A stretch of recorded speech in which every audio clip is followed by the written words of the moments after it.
Thank you speech.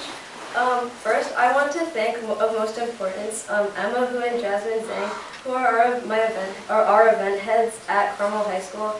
And honestly, ever since freshman year when we first started debate, they've been the most helpful people ever. They've taught us literally taught us how to do public forum. They told us about all the things that we should get involved in to help better our debate skills. And honestly, I just want to thank them most of all. Second, I just want to thank my coach, Coach McMillan. He's also helped the debate team. And lastly, I want to thank my partner, because, yeah. Okay, my name is Emma Kim, and I'll be speaking first for the negation. Is everybody ready? Okay, and you don't mind if I tell them my phone? Okay. Then my time will begin on my first word. To recognize an unstable region would mean mass devastation. We cannot risk exacerbating violences, tarnishing relations, and worsening an already poor situation. And so it is for these reasons that Chelsea and I are proud to negate today's resolution that the AU should grant recognition to Somaliland as an independent state. Our sole contention today is equity. Somaliland operates under the rule of the Isaac clan, yet Mahmoud 24 finds that although the Isaac clan have the greatest political prominence, members of other clans have complained of marginalization by the Isaac. These frictions were at the heart of conflict that erupted between the Somaliland administration. Recognizing Somaliland would thus legitimize oppression against these other minority clans. Hassan 21 writes that the human rights situation under the one clan authoritarian rule are pervasive. Arbitrary detentions and killings are used as a tool to suppress oppositions. Minority clans are victims of this abuse of power. This brings us to our subpoint A, human rights. Recognition enforces a one-clan monopoly. Hassan 24 finds that the ruling clan control both houses of parliament, the civil service, the police, and the armed forces. Its militia have used this to commit massacres against innocent civilians. This demonstrates their strong grasp on affairs, especially considering the president who was just elected this past year is a member of the clan as well. Mama 24 writes that the presidential system is designed to avoid representing specific clans. The only 3 licensed parties are headed by the Isaac. Therefore, we can expect to continue seeing these implications occurring over the next few years and on. Our first impact is the ethical and moral implications for lives regarding statehood.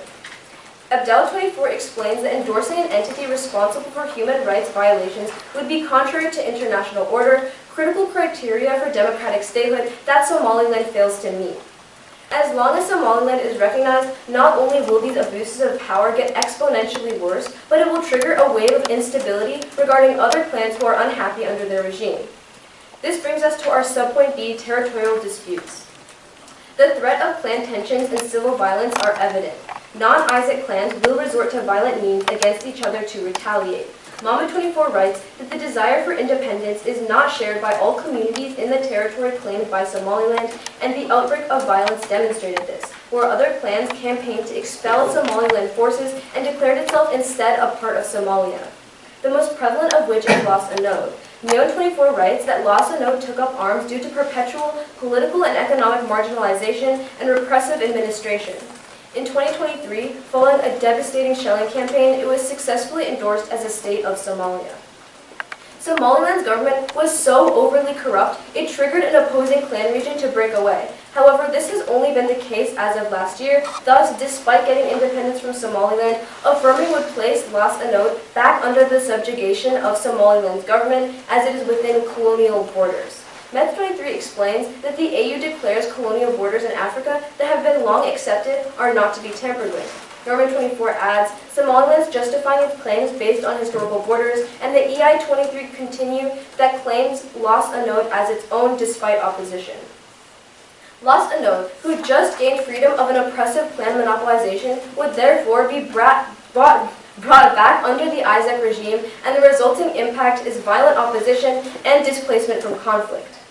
G23 uncovers that there have been more than 200,000 people displaced, and upon recognition, Somaliland will only clamp down harder on regaining the area, making the situation far worse. Because we can prove that recognition brings more harm than good overall, it is for the sake of those minorities at stake and the prevention of ethnic clan-based conflict that you will be voting neg today. before I get into debate, I just want to start with some thank you statements. Obviously, I thank my instructors, Mrs. Brund and Mr. Hayes. Without this, I would not be up here, nonetheless, in the final round. But more importantly, I'd like to thank Perla Perez and Delaney Gamble. They are last year's Public Forum champions and my teacher. Throughout last year, they taught me everything I need to know, and this year, upon dating Perla Perez, you would be lucky to know that we haven't gotten into any arguments because I'm too scared. Next, I'd like to thank my partner, Yavuz Atlamaz. Great friend all throughout high school, but this is only our second time debating together, so hey, it's unlucky it's the final round, because if there was a third time, just you wait. Just you wait. But with that, are all the judges ready? Brayden, Savoie, this is first speech for the app. I will begin on my first word. My partner and I stand in firm affirmation of the following resolution. Resolved, the African Union should grant diplomatic recognition to the Republic of Somaliland as an independent state. Contention 1 is international cooperation. Subpoint A, trade. Somaliland's most crucial income stream, the port of Berber, would see a massive boost in investment and activity following recognition. Through the AFCFTA, the African Continental Free Trade Area, which Somaliland is eligible to join following recognition, that caused Africa foreign direct investment to grow 11% in 2011, is projected by the UNECA to grow intra-Africa trade by 52.3% and create 14 million jobs across Africa by 2030. Subpoint B is treaties. CFR 24 explains that the formation of international treaties would help Somaliland's economy. International agreements would create jobs, facilitate infrastructure development, and bring more money into the country. These options are not currently available to Somaliland because all of their aid must be funneled through Somalia. The International Crisis Group explains that this has historically led to inefficiencies, mismanagement, and a lack of control by Somaliland authorities. When South Sudan was granted independence, they also saw major economic benefits. The World Bank explains that South Sudan received increased aid from other countries, NGOs, and international groups after gaining independence. Impact.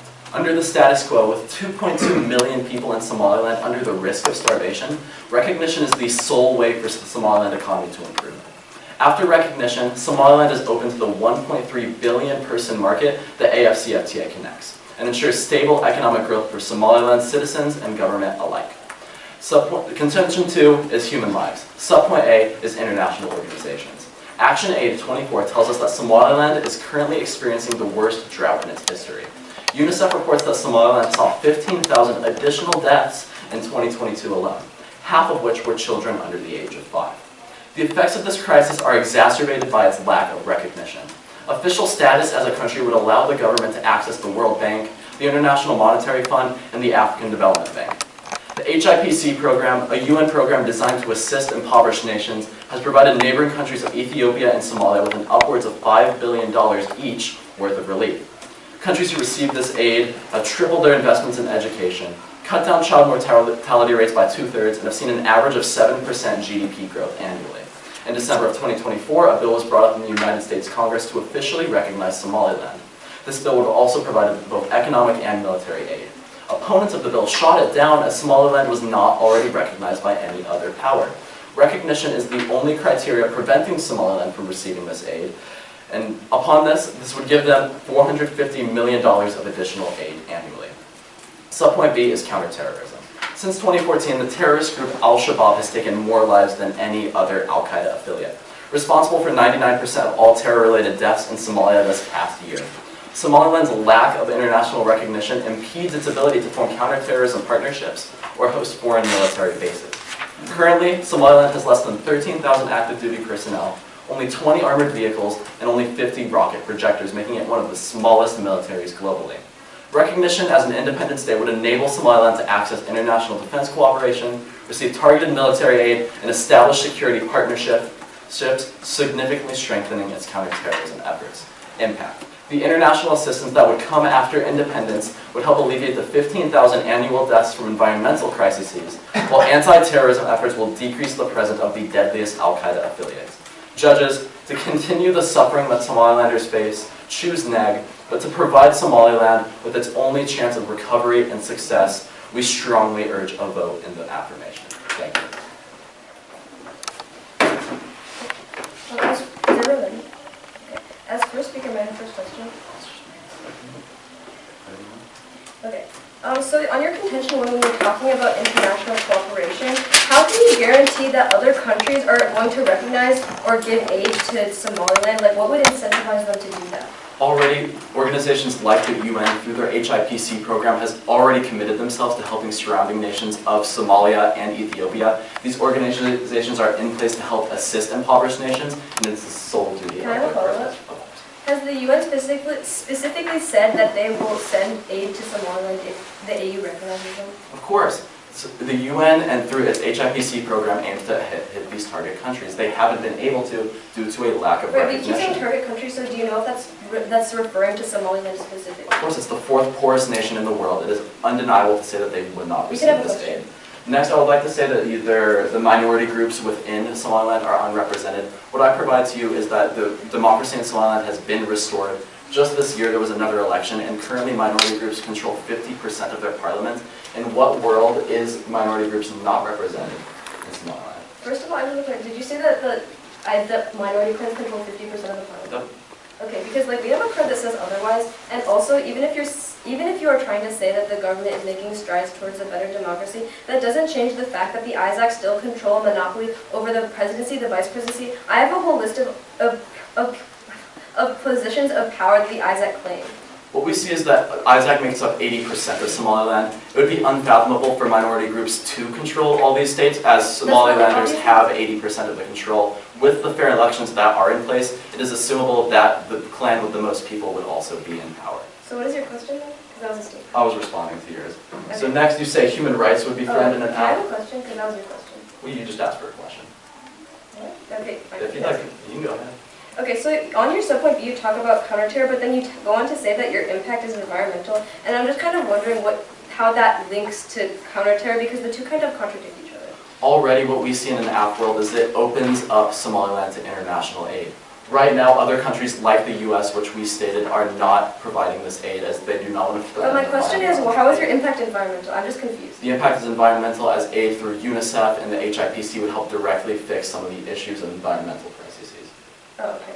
You can have a question. My question to you is over the human rights issue. We provide to you that in an app world we see an increase in human quality conditions due to the HIPC, due to the AFCFTA. Do you have any rebut to say that human lives will improve in an app world? Because currently, since 2020, Al-Shabaab has increased by 2 times and is projected to double again by 2030. So are you talking about Al-Shabaab or the government's human rights abuses? Because they're two separate things. Right now what we'd see is a lot of the human rights abuses are due to the martial law that was in place due to the threat of terrorism. Al-Shabaab is the But primary. when you're saying that the human rights abuses are being committed by the government itself, that's also human. Okay, I'll just be going down the documents.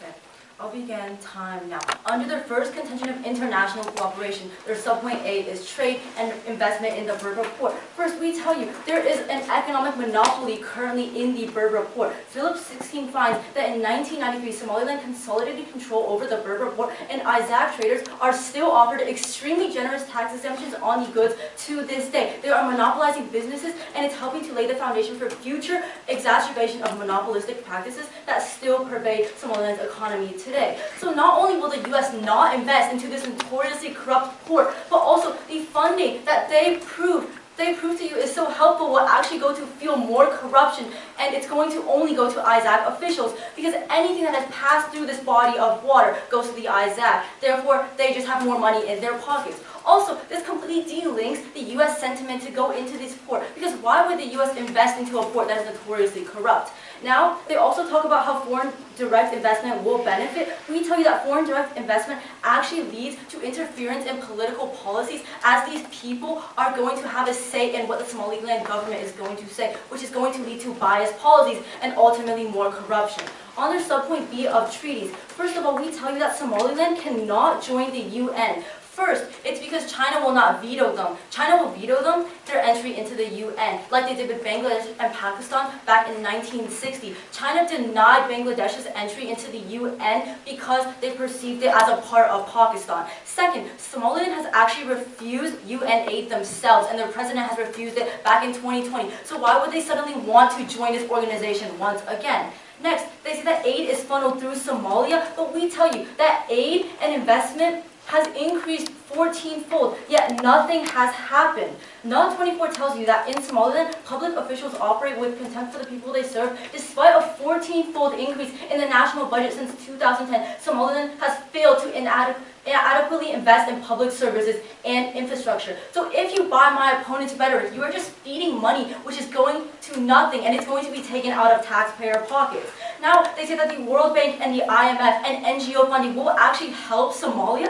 First of all, this is completely untrue. Look to our historical precedent of Zambia. Zambia was a democracy upon independence, but after receiving a huge influx of aid from the IMF and the World Bank, they actually turned to oppressing their people, and this undermined any democratic practices that they were aiming for. Second, we have a card that says lead researchers that conducted these operations by the IMF and the World Bank even admit that it leads to more corruption and more human rights abuses. You can call for the card if you want. Now on to the second contention about lives lost in drought. How will the AF actually ensure that this money to save drought or even lives is going to be evenly distributed? Once again, if you look to our case, the government is notoriously corrupt. So they haven't distributed funds evenly in the past, so why would they do so now? Now go on to their subpoint B about counterterrorism. We tell you that any counterterrorism effort is going to complete waste, because counterterrorism and U.S. operations to help counterterrorism get better has actually led to the rise of Al-Shabaab, which is a terrorist group that they are arguing, that they are solving for. Mohammed 24 tells you that in 2006, the U.S. intervened in Somalia and Ethiopia conflicts, and one of the consequences was the emergence of Al-Shabaab, the Islamist militant group. So during Somalia's last prolonged war, the U.S. literally intervened, and this led to the notorious rise of Al-Shabaab. By our historical precedent over theirs, because first, it serves as a breeding ground for terrorism, and second, Somaliland could often follow the same path, so therefore you need to buy our historical precedent. Now they say that there is going to be military aid, but first of all, they don't provide where the aid is going, and I only have one answer to that. The aid is going to the government of Somaliland, which is notoriously corrupt. It only goes to the ISAC, it only exacerbates human rights violations, and therefore, judged for those reasons, I only see about an negation. Before I begin, I'd like to just give a quick speech. So I'm a senior, and my journey in speech debate has actually been really interesting.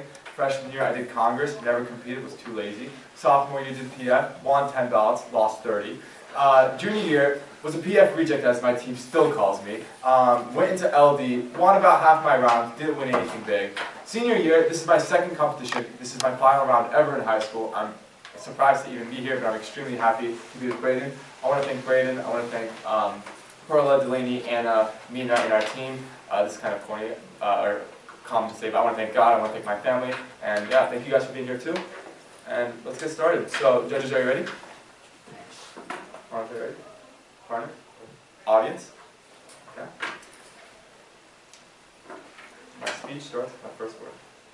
So the first contention is on equity, and they talk about the ISAC clan and that they control most of the government, and so it is a corrupt government. But we tell you that the ISAC clan makes up 80% of the population within Somaliland. Obviously, they would control the president position and this vice president position and any other positions at the top. But we have given you the card that 50% of the parliament is made up by minority clans. This is even more representation that they deserve based on proportions to population. Their entire point on Isaac falls flat because it simply makes sense for the large majority to control most of the government. Now, they say that recognizing Somaliland would legitimize oppression against these other minority clans, and that human rights violations will come up as a result of this. But we tell you that in the affirmation world, we're actually doing the opposite. We're actually fighting against human rights violations by aid from the HIPC and the ACFTC, and they talk about how the minority clans are the victims. We've already clearly shown that this isn't true because the Isaac clan is the majority. Their subpoint A is on human rights, and they talk about how the president elected last year is a member of this clan, but we tell you that Somaliland is actually on the trajectory to a more democratic state. For the first time in 10 years, they had an election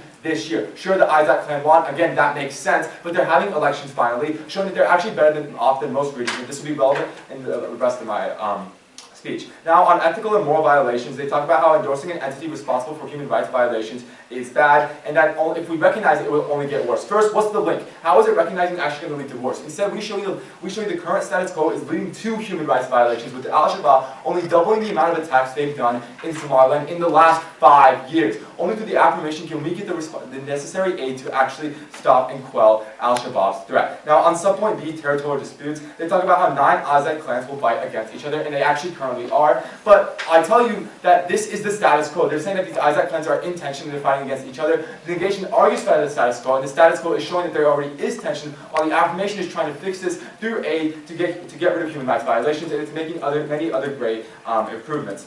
So they also talk about how other campaigns were disputed and they want to become a part of Somalia, but we tell you that the majority of Somaliland actually wants to be recognized as a country. So these very few clans that border Somalia, there are a very small minority. And when over 90% of the country wants to be an independent country, it only makes logical sense that this country should move forward in that state. Additionally, Somaliland already is a de facto state, so any sort of clan tension would exist in the present, as it already does, because by getting recognition, Somaliland's kind of governance wouldn't change at all, and they would continue to operate in the same way, except they would have international recognition allowing for treaties, which we've talked about extensively. Now, they talk about how Somaliland's government is already corrupt, but it's getting less corrupt, and additionally, through recognition, we would help this because Somaliland would be held accountable by the African Union and by the countries that is giving it aid. Then they talk about how more than 200,000 people have been displaced, and that recognition will only make it worse. This is simply not true. Al-Shabaab in the affirmation world will be stopped, but in the negation world, they continue to ramp up their violence. And so in the negation world, we only see more and more people being displaced. And so in the affirmation world, we actually stop the people from being displaced. The negation's argument completely falls flat on there. Moving to their rebuttal, they talk about how the United States will not invest. The U.S. actually tried to pass a bill, and the only reason it didn't pass to invest in Somaliland is because Somaliland didn't have that international recognition. They said funding will only go to ISAC. Again, 50% of the parliament is made up of minority clans, and it makes sense for the majority of the money to go to ISAC because they are the majority of the country. Then on Zambia being an example of people becoming more oppressive government, this is simply not a valid comparison. With Somaliland, we see a more democratic government coming about as a result. We don't know the specifics of Zambia, but this is one specific country. In Somaliland, with the increasingly democratic government, we can assume that the aid would not suddenly turn around this process, but would actually accelerate them. Now, on Al-Shabaab, they say that U.S. intervened in the region in the past, and this means that they made it worse, and so they'll make it worse again. This simply doesn't make sense. The U.S. would giving aid to the military, so the military is ramped up, would only help them actually counter terrorism. Sure, there's historical precedent here, but it doesn't make sense. So for all these reasons, I can only see an affirmation. Thank you. Okay, so first I have a question about how, in your rebuttal, you said that Somaliland is on a democratic trajectory because of the new election. Do you know who participated in electing the new president? Well, what we do know is that Somaliland has the highest democratic participation rates in the entire continent of Africa, and we also know that this is the first election in 10 years. And it would make sense for the ISAC clan to win because the majority of people are of ISAC. Yes, but also, did you know that these eastern regions are actually being excluded from these democratic elections? Right, and we're not claiming that Somaliland is a perfect government. In fact, it's a very terrible country to live in. It's the fourth poorest country in the world, but it's on a negative trajectory. And in the negation world, the status quo, it's only getting worse with more tension. And so the affirmation world, through aid, we're actually trying to make this situation better. So we don't deny that the government's not perfect. Okay, so you said that endorsing an entity responsible for human rights violations is bad, and that this would only lead to the abuses getting worse. Can you provide a linkage for this? Like, how exactly does A lead to B? Yeah, okay, what do you mean A? Okay, so A being endorsing an entity responsible for human rights violations is bad, and this will lead to the abuses getting worse. Yeah, so basically we know that human rights violations have been happening, and they've gotten worse. My partner can bring up a recent example in 2025 where there were massacres committed against these civilians. Right, and to respond to that, these were done in the status quo. If we look at the African Union, once it's recognized by the African Union, sure, there are human rights violations going on. They will have to channel through the HIPC, a African Union exclusive aid resource, which will allow them to actually fight against those violations. You do realize that when you give the Somaliland government an influx of aid, the government is not going to use it to help alleviate a lot of these issues. As we have seen in the past, any funding going to this government has not been for any good. Right, and to that I say, when the threat of Al-Shabaab comes, and it is coming, the government will obviously take action against a terrorist group, which is causing these human rights violations. So there would be no reason for the government not to take action against a terrorist organization wreaking havoc within its region. Do you have a question? Yeah, so you say that the AF actually provides solvency to stop Al-Shabaab. Can you provide one example of U.S. counterterror in the region that has actually worked? Right. With tangible. And we can't, because when the U.S. first came in, you are right, Al-Shabaab came as a result, and the U.S. has not been able to give the aid because Congress was trying to pass the bill, but it didn't pass because recognition was not there for Somaliland. We obviously can't give you an example from the past, but we do know when money goes to Somaliland's military, it will only be ramped up to actually fight counterterrorism against Al-Shabaab, leading to less human rights violations. Of course. So if we're providing empirics that this money has gone to corrupt practices and not gone to actually fighting counterterrorism, and how the war on terror has never produce any real results, then how do you think Somaliland is suddenly just going to turn this money and solve terror? Right, can I ask a question to that? So you say money given for counterterrorism has actually not been used for it. Can you give me an example of money given for counterterrorism in Somaliland not being used for it? Yeah, we can give you examples in Somalia and other African countries, but we cannot on Which- Somaliland because it's not a recognized country. But it's also, can I respond to that just in 5 seconds? My opponent was going to say.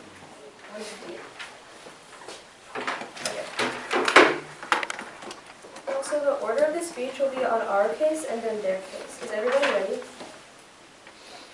Okay. Okay, and my time will begin now. Judge, I can see a few main points of clash in today's debate, and let's start with the most important one on our case, which is equity. We tell you that the Isaac clan has a monopoly over the country of Somaliland and oppresses minority clans within the region.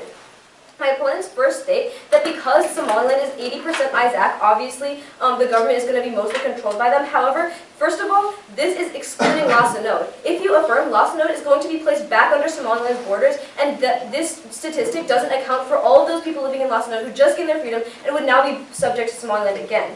Even if you don't buy this and you still think that they're trying to improve that the president is electing members that is actually effective, we can non-unique this again because clan conflicts are bound to occur regardless. This past December, after the election and after the president elected new members from other clans, an outbreak arose resulting in several deaths, and this took place after the election, so therefore you can see Capital of 2025 states that clan conflicts that occurred in recent weeks escalated into deadly confrontations in recent days. Somaliland troops attacked police forces, causing serious injuries to the regional security personnel. Around 50 civilians have either been killed or injured. So even if you buy that their government is trying to improve itself and trying to elect other members from other clans, this doesn't matter because obviously because obviously Somaliland is still so inherently based around the Isaac that these clans are still going to retaliate, and it's not enough. And next, I'll move on to our subpoint about territorial disputes. They go on to say that most people want Somaliland to be independent, but then why would Lasanode literally leave Somaliland to be part of Somalia if Somalia is also unstable? Because if you think about it, they're trying to frame that Somaliland is more stable than Somalia, and that is why they have to break away, then this contradicts the entire fact that Lasanode literally left Somaliland to be part of Somalia.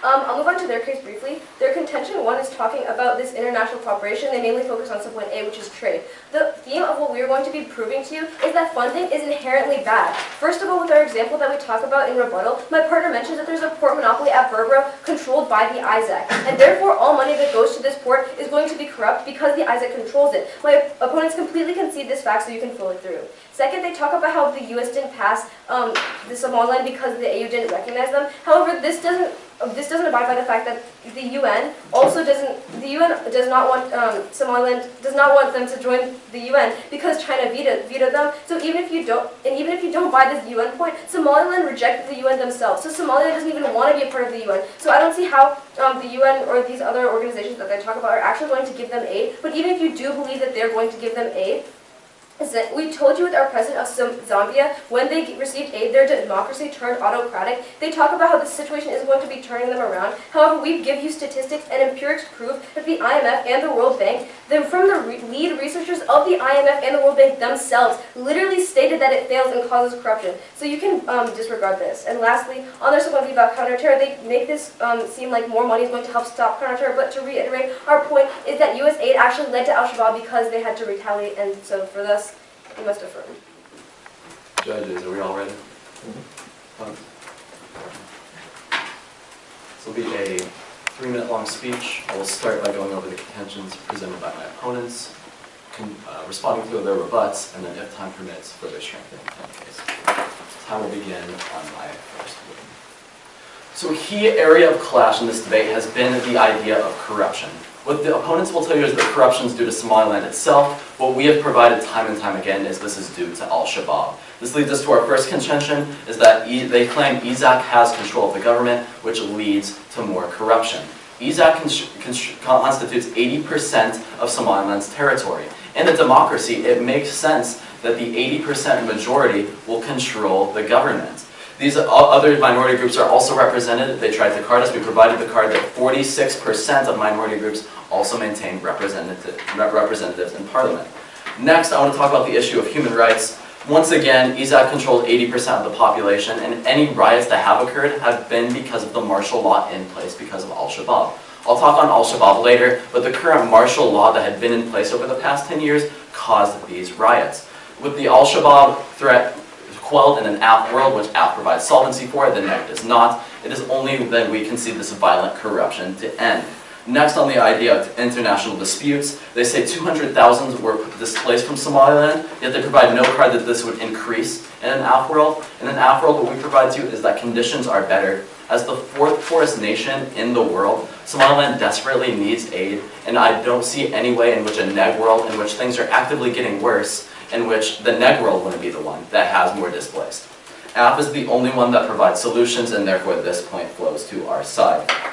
Next, I'm going to talk about the economic monopoly an app side proposes. This is just false. They say that the AFCFTA and the HIPC program will create this sort of monopoly. This has not happened in any other African nations that the AFCFTA or HIPC has been a part of, and there is no reason it would happen to Somaliland, and they do not provide a point for this. Next, they say federal direct investment does not help, but once again, it has worked for every other African nation, and there is no reason it won't work for Somaliland. Next, the point that Somaliland won't help.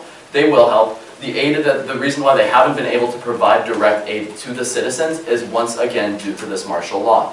What we will provide to you next is that due to the shrinkage of Al-Shabaab through military aid that has already been pushed forth by the United States, through the AU peacekeeping troops that not only protects Somaliland from Al-Shabaab, but also from riots and uprisings from minority groups. Once again, these minority groups are vastly outmatched by AU peacekeeping troops, therefore keeping them in place and maintaining the stable order of democracy that the app world provides. On their point, I'll also note, once again, there still are a minority and do have representatives in the government, and this is different than Somaliland seceding from Somalia, because Somaliland actually has a de facto government, Lost Unknown does not. Ultimately, this debate comes down to solvency or no solvency. The neg world is on a trajectory to end lives of 2.2 million Somalilanders, while the app world provides the only opportunity for salvation. Thank you. Okay, so just now in your summary, you talked about how these conflicts were the conflicts that happened like that in the card that I read about 2025 happened because of Al-Shabaab. I'm confused why you think that, because the card that I stated literally said that it was it was due to clan conflicts and due to the fact that they weren't getting representation. So I'm just confused where you got Al-Shabaab from. The cause is definitely clan conflicts. The response for the reaction is Al-Shabaab. With martial law in place for the past 10 years and the militarization of Somaliland not being able to focus on human aid is what led to these 50 deaths. What I then provide for you is that there are currently 2.2 million on the brink of starvation in Somaliland. There are 15,000 dead a year due to environmental crises and 4,000 dead due to Al-Shabaab. Is there, in the neg world, any trajectory that these will actually be we're not talking about aid or about these items. All I asked you was why did Al-Shabaab cause this clan outbreak? Because the reason the clan broke out was because of okay. I did answer that it was because of the militarization. Can you please answer, is the neg world, the status quo, on a trajectory of solvency? Well, as the neg, we're not really promoting solvency, we're just avoiding the affirmative, which is going to make it worse. So you're saying the issues that take place in Somaliland won't be solved in the neg world? Well, in a neg world, you would be feeding aid into ultimately corruption, and that leads in an app world. So, yeah, in an app world. So we're just trying to prevent this from happening. But you provide no trajectories that it's actually taking place in the neg. We provided trajectories and stats that there will be aid provided. We provided that. Right, but then you also didn't refute the fact that we tell you that this aid is actually not going to help because it's going to go against all the human rights that you're. We did refute this because on the counterterrorism point, obviously the aid given for counterterrorism would be. Please let me finish. The aid given for counterterrorism would obviously be used for counterterrorism. They gave the example of other countries around the region not using their aid properly, but not actually Somaliland. And Somaliland is a different government inherently from those regions. We give you the argument that when it comes to counterterrorism, obviously the aid would be used to counter Al-Shabaab. Go ahead. First of all, I would just like to say we're not talking about other countries. We specifically have the evidence from the lead researchers of the IMF that says that the aid that the IMF and the World Bank give is inherently corrupt. And also, can I have a different question? Because I'd like to respond to that. The IMF and World Bank are not what we are proposing. We're proposing the HIPC and the AFCFTA. Regardless of if this is true or not with the IMF, the primary source of aid received is through programs that have nothing to do with this corrupt Okay, so are you changing your mind corporation from when aid. in case you said that the IMF and the World Bank are going to support them? If you'd like, I can reread my constructive, but the IMF and World Bank aid has been proven to help other African nations. They provide no source in how this aid hasn't helped other I African provide nations. your source. Actually, I can show my source. Of course, So so, we can show that in prep, but I also I don't know whose question is, but can I ask a different question? of course. Okay, so your card about the 50% parliament, when I read it, it said it was the Women's Parliamentary Organization, so my question, is the Women's Parliament the official parliament of Somaliland? That was not the Women's Parliamentary Okay, well, Association. I read the card. Yeah, it was. It said the Women's Parliamentary, And from what I know, that parliament has not made any political decisions. And what we see, because we have we tell you, our card literally says that the actual parliament of Somaliland is all Isaac, so. We'll address it on about this, that's kind of thing. Okay.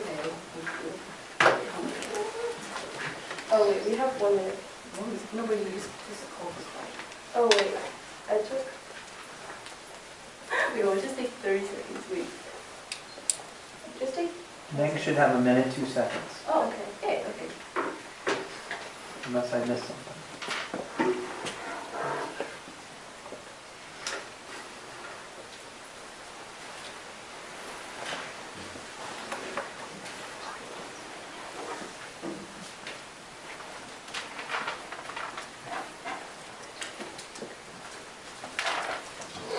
would like to provide nowhere on the card it says Women's Parliamentary Organization. The only parliament in Somaliland is the one. I remember the caption said. I mean, I don't know how to look at it again because I already read it. We can show the judges. Okay. They can find it. Because, okay.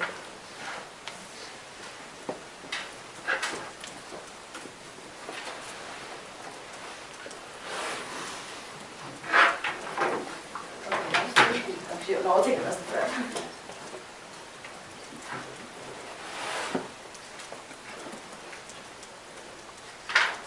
That was 42 seconds.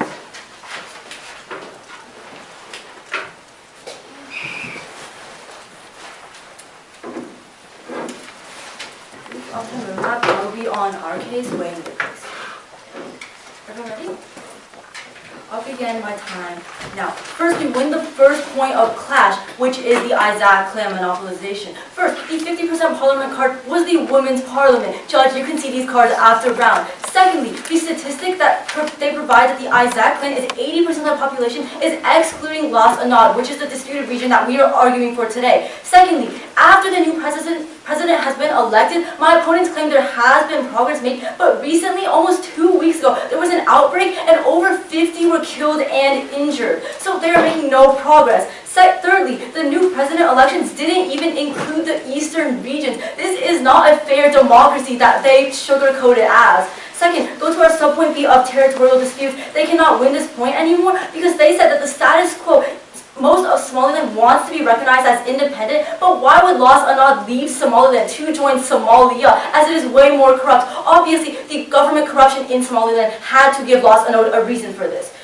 Now go to our way. We short-circuit all their aid impacts because, first of all, the aid is going to the ISAC and they have left it unrefuted. There's only one source that aid goes to, and that is the central government. It is only going to waste. Taxpayer money is going to get wasted. And also, they concede our rebuttal about how there is a 14-fold increase in aid, yet there has been no progress made at all. Now going to my opponent's case. First, they lose their subpoint about aid once again because we de-link their contention. First, Somaliland cannot entry into the UN, which is where the aid is coming from, because China will first veto, and also Somaliland has refused UN aid themselves. So therefore, aid cannot even flow through. But even if you do not buy this de-link, once again, we tell you that there was a 14-fold increase in aid, yet nothing has happened. We empirically proved to you in Zambia. Zambia was a democracy, and after IMF and World Bank aid, they turned to oppressive practices. And also, the researchers of IMF, the lead researchers of IMF and World Bank state themselves that it is corrupt and their plans have failed. This goes unresponded to in round. Therefore, Judge, for all those reasons, I only see a vote in the negation. Thank you. Okay. 2-minute speech. Starting on the first one. Our opponent's entire strategy seems to be saying that we didn't address things that we actually addressed multitudes of times. I'm going to be going over the main points of clash. The first main point of clash is Clan ISAC / the government. We've already stated multiple times that it represents 80% of the population. It makes sense that it holds the top points. They also said that counterterrorism aid in Somaliland wouldn't work, so it would go through Clan ISAC. Obviously, first of all, the aid would regulate the aid, ensuring that it would go to counterterrorism, and obviously the government would use it to counter terrorism because terrorism would be wreaking havoc within its region. Their rebuttal false. Also, our point on 50% minority parliament, there is no women's chamber in the parliament. They're saying our card is wrong, it's simply just not true. 50% of the parliament is made up of minority groups. Additionally, clan conflict is getting worse. They say this multitudes of times. We agree the status quo is bad, it is getting worse, but the affirmation tries to solve it. On Lhasa Node leaving, this is a small region. Why didn't other regions leave within the country? This only represents a small region, and a lot of minorities are represented within the country. Now, they talked about how new elections didn't include the eastern region. I'll go into this later, but yes, Somaliland is not a perfect country. On economics and the aid, they talk about how the IMF and World Bank does not actually work. We talk about how we want the HIPC and the ACTFC. These are different sorts of aid, and they have worked in other countries. They say Zambia got hurt from aid. This is a different situation. Somaliland is moving in a trajectory of better government with more elections, and obviously the aid would be used for counterterrorism. This point falls. And then on Al-Shabaab, they said that the U.S. has heard it in the past. They kind of dropped this point in their final focus and in Grand Cross, but the U.S. hurting it in the past doesn't mean their aid's going to hurt now. Obviously, aid that bolsters the military would help in counterterrorism efforts. The U.S. has tried to give aid, but it didn't work because there was no international recognition. So in the simply, it's true that more aid would come to fight terrorism, and that would directly work. And then overall, we can see that their whole argument kind of rests on clan conflict and how any sort of aid and any help towards Somaliland wouldn't work because it would go through ISAC and how they control everything. But the truth is ISAC controls most of the country because they are most of the country, and the other groups have representation. So their point falls flat, and we can see that in the affirmation world, all we're doing is simply trying to make the economy better and trying to fight Al-Shabaab. So please affirm. Thank you.